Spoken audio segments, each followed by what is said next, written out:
이번 동영상에서는 사도행전 10장 34절부터 43절에 대해 말씀드리겠습니다. 사도행전은 그 전반부에서 베드로를 중심으로 한 이야기가 전개되고요. 후반부에서는 이제 바오로를 중심으로 하는 이야기가 전개되는데요. 1장부터 12장은 베드로를 중심으로, 그리고 13장부터는 바오로를 중심으로 라고 우리가 전체를 구분해 볼 수 있겠습니다. 물론 이 구분이 그 칼로 무 자르듯이 그렇게 매끈하게 12장까지는 베드로, 13장부터는 바오로 이렇게 되는 것이 아니라 1장부터 12장 베드로를 중심으로 하는 이야기가 전개되면서도 서서히 그 바오로, 히브리 이름은 사울이죠. 사울이 이제 소개되는 내용들이 등장하기 시작합니다. 제일 처음에 등장하는 것은 이제 스테파노가 순교하는 장면에서 사울이 살짝 언급되고요. 7장 58절. 그리고 8장 1절부터 3절에서 그 사울의 박해에 따라서 사울이라는 인물의 어떤 부정적인 그런 그 모습이 서술되고요. 그리고 9장 1절부터 30절에서는 바로 그 사울의 회심. 사울이 그리스도인들을 박해하기 위해서 다마스쿠스로 가는 여정에서 이제 말에서 떨어지면서 생겼던 사건을 중심으로 사울이 어떻게 회심하게 되었는지에 대한 이야기가 서술됩니다. 그리고 이제 11장 25절부터 30절에서는 타르수스로 돌아갔던 사울을 바르나바가 이제 안티오키아로 불러서 그곳에서 이방인들을 향한 선교가 시작되는 내용. 그리고 바르나바와 사울이 헌금을 가지고 예루살렘으로 가는 내용. 그리고 12장 25절에서는 그렇게 예루살렘으로 갔던 바르나바와 사울이 다시 안티오키아로 돌아오는 내용. 그리고 이제 13장부터는 바오로가 이야기의 그 전면에 나서게 되는 것이지요. 슬라이드 화면에서 그 베드록 쪽 그 컬럼을 보시면은 1장부터 12장 해놓고 밑에 쪽에 이제 15장 7절부터 11절을 제가 적어놨는데요. 사실상 13장에서부터 바오로가 이야기의 전면에 나서지만 15장에 가서 예루살렘에서 그 사도회의가 있었을 때 베드로가 다시 잠깐 등장합니다. 그리고 거기에서 그 사도회의의 어떤 결론을 도출할 수 있는 그 중요한 발언을 하지요. 이렇게 베드로와 바오로 두 사람을 중심에 두고 사도행전의 이야기가 서술되고 있습니다. 오늘의 독서는 그 사도행전 10장인데요. 그 전후 문맥을 살펴보지요. 사도행전 7장에서 스테파노가 순교를 합니다. 그리고 스테파노와의 순교와 함께 그리스도인들에 대한 박해가 시작됩니다. 8장 1절부터 3절 사울의 박해에 관해서 짤막하게 소개가 되고요. 그렇게 박해받은 그리스도인들이 이제 유다 지역을 떠나서 이제 사마리아로 향하게 되는데요. 필리포스가 이제 사마리아에 가서 복음을 선포하게 되고 또 베드로와 요한이 그곳에 가서 선교하게 되는 내용을 8장 4절부터 25절이 전하고요. 그리고 8장 26절부터 40절은 필리포스가 에티오피아 내시에게 세례를 주는 그와 같은 내용이 나옵니다. 이방인임에도 불구하고 세례받는 장면이 그런 특별한 장면이 여기서 나오게 되는 거죠. 그리고 9장 1절부터 30절은 앞서 말씀드린 그 사울의 회심에 대한 내용이고 그 9장을 마무리하는 31절 다음과 같은 그 내용이 나옵니다. 이제 교회는 유다와 갈릴레아와 사마리아 온 지방에서 평화를 누리며 굳건히 세워지고 주님을 경외하며 살아가면서 성령의 격려를 받아 그 수가 늘어났다. 이제 단지 유다와 갈릴레아뿐만 아니라 사마리아 지역까지 그 교회의 어떤 영역이 확장되는 그런 하나의 짤막한 그 요약을 9장 31절에서 읽게 되는 것이죠. 그리고 9장 32절부터 43절은 베드로에 관한 이야기인데 그가 유다 지역을 벗어나서 리따와 야포에서 활동한 이야기가 여기서 전해집니다. 그리고 10장 코르넬리우스와 베드로, 백인 대장과 사도의 만남의 이야기지요. 그리고 11장 1절부터 18절에서 그 코르넬리우스와의 만남을 통해 베드로가 깨달은 것을 베드로는 예루살렘에 전하게 됩니다. 예루살렘에 있었던 그 유다계 그리스도인들은 우선 베드로에게 다음과 같은 항의를 하지요. 당신이 할례받지 않은 사람들의 집에 들어가 그들과 함께 음식을 먹다니요. 하지만 베드로의 깨달음을 전해 듣고는 그들은 다음과 같이 환호합니다. 이제 하느님께서는 다른 민족들에게도 생명에 이르는 회개의 길을 열어주셨다. 그리고 뒤따르는 11장 19절부터 그 바르나바와 바오로가 이방인들을 향해서 복음을 선포하는 내용, 그러면서 이제 유다와 갈릴레아와 사마리아뿐만 아니라 온 세상으로 예수 그리스도의 복음이 선포되는 교회의 영역이 이제 넓어지는 일종의 확장 또는 폭발을 우리는 만나게 됩니다. 10장의 구조를 살펴보죠. 10장 1절부터 8절은 코르넬리우스의 환시, 그 다음에 10장 9절부터 16절은 베드로의 환시, 그리고 17절부터 33절은 그 코르넬리우스와 베드로의 만남, 그리고 34절부터 43절은 베드로의 설교, 그리고 마지막 44절부터 48절은 성령과 세례라고 요약해 볼 수 있겠습니다. 코르넬리우스는 카이사리아라는 장소에 머물던 백인 대장이었는데요. 따라서 그는 유다인은 아니었겠죠. 그런데 그는 자신의 지방과 함께 하느님을 경외하는 인물이었고 유다 백성에게 자선을 베푸는 인물이었고 또 하느님께 기도하는 인물이었던 것으로 소개됩니다. 그가 이제 환시를 하죠. 그리고 야포에 있던 베드로도 환시를 합니다. 이 두 사람의 환시가 서로 연결된 그와 같은 내용이죠.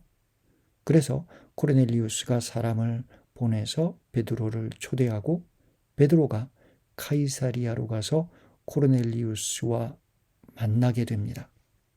그리고 이제 그 만남을 통해 깨달은 것을 베드로는 코르넬리우스와 또 그곳에 있던 그 사람들에게 가르칩니다.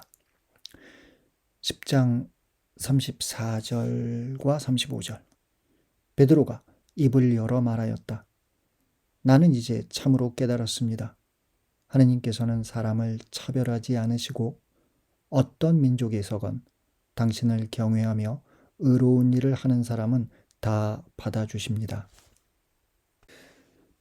베드로는 자신의 설교를 짤막한 고백으로 시작합니다.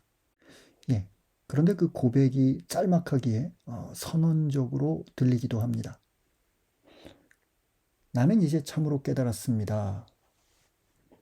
그리스어의 어감에서 이 문장을 읽어본다면 베드로는 참으로, 이 직역한다면 진리 위에서 깨닫게 됩니다.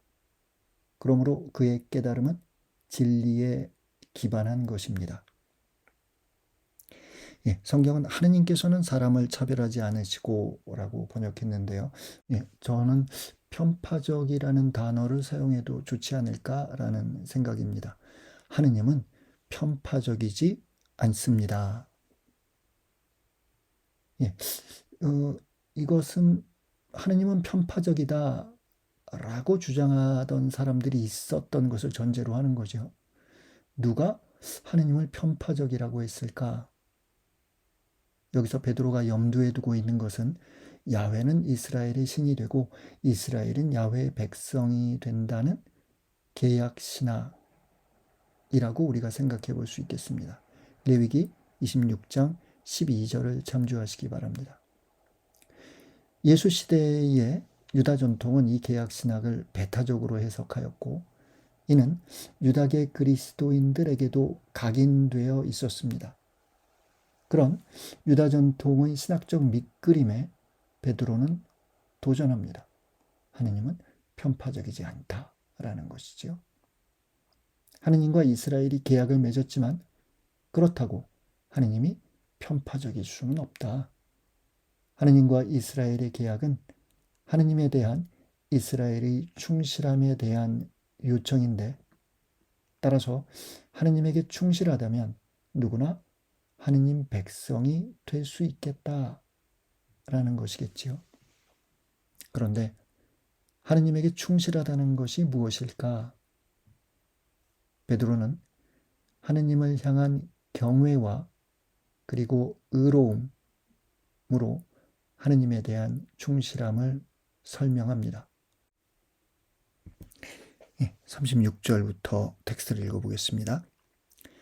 하느님께서 예수 그리스도 곧 만민의 주님을 통하여 평화의 복음을 전하시면서 이스라엘 자손들에게 보내신 말씀을 여러분은 알고 있습니다. 그리고 요한이 세례를 선포한 이래 갈릴레아에서 시작하여 온 유다 지방에 걸쳐 일어난 일과 하느님께서 나자렛 출신 예수님께 성령과 힘을 부어주신 일도 알고 있습니다. 이 예수님께서 두루 다니시며 좋은 일을 하시고 악마에게 짓눌리는 이들을 모두 고쳐주셨습니다. 하느님께서 그분과 함께 계셨기 때문입니다.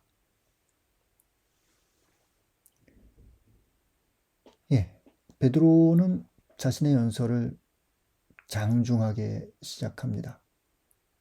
그리고 코르넬리우스 집안 사람들에게 이미 알려져 있었을 예수 사건을 환기시킵니다.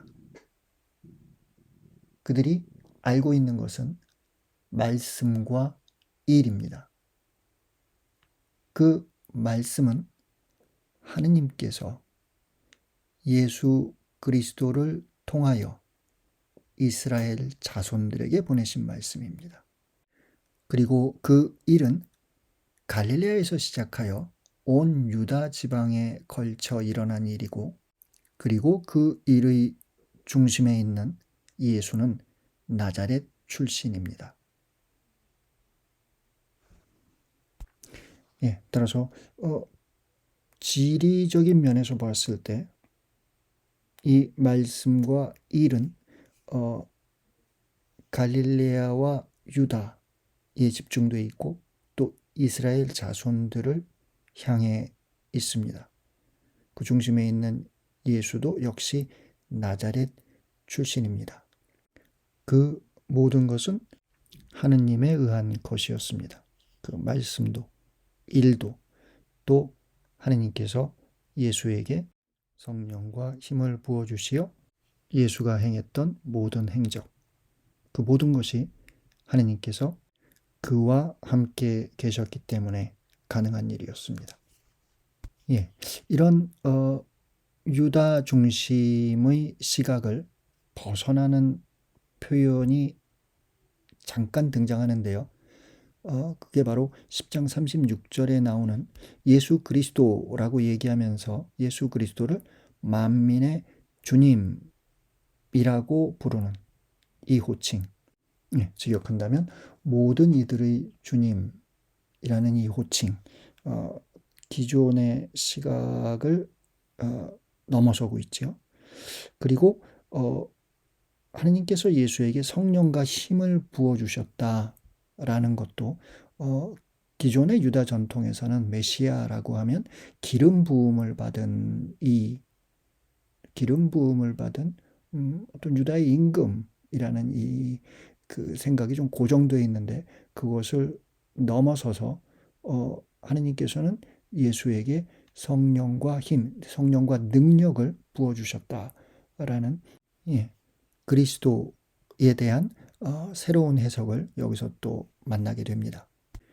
39절부터의 텍스트를 읽어보겠습니다. 그리고 우리는 그분께서 유다 지방과 예루살렘에서 하신 모든 일의 증인입니다. 그들이 예수님을 나무에 매달아 죽였지만 하느님께서는 그분을 사흘 만에 일으키시어 사람들에게 나타나게 하셨습니다. 그러나 모든 백성에게 나타나신 것이 아니라 하느님께서 미리 증인으로 선택하신 우리에게 나타나셨습니다. 그분께서 죽은 이들 가운데에서 다시 살아나신 뒤에 우리는 그분과 함께 먹기도 하고 마시기도 하였습니다. 그분께서는 하느님께서 당신을 산 이들과 죽은 이들의 심판관으로 임명하셨다는 것을 백성에게 선포하고 증언하라고 우리에게 분부하셨습니다. 38절까지 나자렛 예수를 통해 유다에서 있었던 말씀과 일에 대해 말했다면 39절부터는 우리, 그러니까 사도들에 대한 언급이 나옵니다. 물론 앞선 말씀과 일의 주체가 하느님이시듯이 사도들이 전면에 서지만 그 모든 사건의 주체는 여기서도 역시 하느님입니다. 사도들의 정체는 바로 그들이 체험한 예수 사건을 증거하는 증거자입니다. 이 역할은 한 사람의 증언만으로는 유효하지 않지요. 그래서 베드로는 다른 사도들과의 연대 안에서 자신의 증언의 법적 유효성을 강조하기 위해 우리라는 1인칭 복수를 사용합니다. 따라서 여기서 우리란 그 자리에 있었던 베드로의 동반자들이라기보다는 베드로와 함께 예수 사건을 체험했던 다른 사도들을 가리킨다고 보아야 하겠습니다. 예수의 죽음과 부활에 대한 캐리그마가 38절의 예수는 그리스도다라는 캐리그마를 뒤따릅니다. 캐리그마라는 단어를 제가 사용했는데요. 일종의 선포가 되겠죠. 38절까지는 예수가 그리스도이다라는 캐리그마가 전면에 있다면 이제부터는 예수의 죽음과 부활에 대한 캐리그마가 전면에 서게 되는 것이죠. 예수의 죽음과 부활에 대한 캐리그마는 부활한 예수가 사도들에게 나타나셨다라는 증언에 그 기반을 두고 있습니다. 고린도 1서 15장 1절부터 3절을 참조하시기 바랍니다. 베드로의 연설은 특별히 그 부활한 예수가 나타난 것이 모든 이에게가 아니라 미리 선정된 증인, 즉 우리 사도들에게라는 것을 강조하고 있습니다. 우리 사도들은 부활한 예수와 함께 먹고 마신 예수 부활의 확실한 증인들입니다. 그런데 이제 42절에서 베드로의 연설은 한 발자국 더 나갑니다. 이제 그 재림한 예수에 관한 내용이 나오는 거지요. 하느님께서는 예수 그리스도를 산 이들과 죽은 이들의 심판관으로 임명하셨다. 그리고 그것을 백성에게 선포하고 증언하라고 우리에게 분부하셨다라는 겁니다. 여기서 산 이들과 죽은 이들이라는 것은 단지 이스라엘 자손들만을 얘기하는 것은 아니겠지요. 따라서 여기서 백성은 단지 이스라엘 백성만을 얘기하는 것이 아니라 온 세상의 모든 백성 또는 하느님 백성이라는 보편적 의미로 우리가 알아들을 수 있겠습니다. 이는 앞선 36절에서 예수 그리스도를 만민의 주님이라고 고백하는 대목을 통해서 준비되어 있었다고 할 수 있겠죠. 43절. 이 예수님을 두고 모든 예언자가 증언합니다. 그분을 믿는 사람은 누구나 그분의 이름으로 죄를 용서받는다는 것입니다. 베드로는 이스라엘의 신앙의 중심인 예언자들의 증언에 기초하여 예수 사건이 갖는 구원의 지평이 단지 유다와 이스라엘 자손들에 한정되는 것이 아님을 여기서 논증합니다. 어떤 특정한 예언자나 예언서가 인용된 것은 아니지만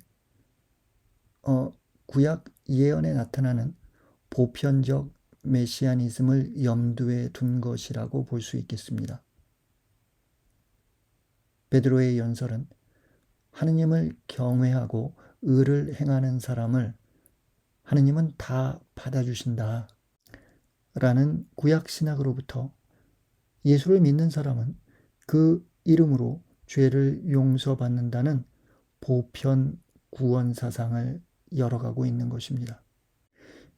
이 대목에서는 아까 말씀드린 대로 특정한 예언자나 예언서가 인용되지 않은 반면 로마서에서는 구약 인용이 발견됩니다. 오늘 읽은 독서의 내용과 일맥상통하는 점이 있는 로마서 8장의 내용을 살펴보겠습니다. 그대가 예수님은 주님이시라고 입으로 고백하고 하느님께서 예수님을 죽은 이들 가운데에서 일으키셨다고 마음으로 믿으면 구원을 받을 것입니다. 곧 마음으로 믿어 의로움을 얻고 입으로 고백하여 구원을 얻습니다.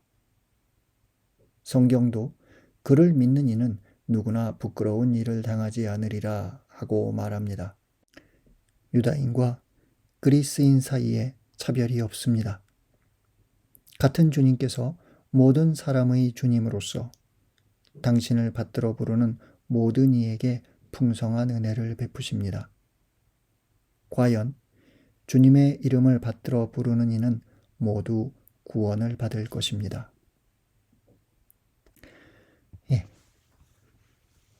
43절 이후 이제 44절부터 이제 베드로의 연설을 듣던 사람들에게 그 성령이 내리게 됩니다. 앞선 베드로의 연설에서는 그 하느님은 편파적이지 않고 하느님을 경외하고 의를 행하는 사람들은 모두 받아들인다라는 내용과 예수를 믿는 사람은 누구나 예수의 이름으로 용서받는다라는 내용이 있었다면 이제 성령의 차원이 드러나는 것이지요. 연설을 듣던 사람들에게 성령의 선물이 쏟아져 내리는 장면은 베드로의 연설이 신적 권위의 인준을 받는 장면이라고 볼 수 있겠습니다. 베드로의 연설과 성령의 내림은 세례와 함께 마무리됩니다. 베드로의 연설을 듣고 성령의 선물을 받은 모두를 그리스도 공동체는 새로운 하느님의 백성으로 받아들이게 되는 것입니다. 이렇게 할례받지 않은 이방인들에 대한 세례의 전통이 시작됩니다. 그 모든 것은 편파적이지 않은 하느님의 섭리입니다. 오늘의 독서는 사도행전 10장에 있는 베드로의 연설이었고요. 사도행전 15장에는 아까 말씀드린 대로 예루살렘 사도회의에서 베드로가 말하는 장면이 나옵니다. 그가 어떤 말을 했는지 들어보죠. 형제 여러분, 다른 민족들도 내 입을 통하여 복음의 말씀을 들어 믿게 하시려고 하느님께서 일찍이 여러분 가운데에서 나를 뽑으신 사실을 여러분은 알고 있습니다. 사람의 마음을 아시는 하느님께서는 우리에게 하신 것처럼 그들에게도 성령을 주시어 그들을 인정해 주셨습니다. 그리고 그들의 믿음으로 그들의 마음을 정화하시어 우리와 그들 사이에 아무런 차별도 두지 않으셨습니다. 그런데 지금 여러분은 왜 우리 조상들도 우리도 다 감당할 수 없던 멍에를 형제들의 목에 씌워 하느님을 시험하는 것입니까? 우리는 그들과 마찬가지로 우리도 주 예수님의 은총으로 구원을 받는다고 믿습니다. 예, 그 어휘와 신학에 있어서 10장에 나오는 베드로의 연설과 15장에 나오는 베드로의 발언이 서로 일맥상통하고 있음을 우리가 볼 수 있지요. 그리고 15장에서 10장보다 훨씬 더 분명하고 강하게 그 베드로가 자신의 주장을 전달하고 있음을 들을 수 있습니다.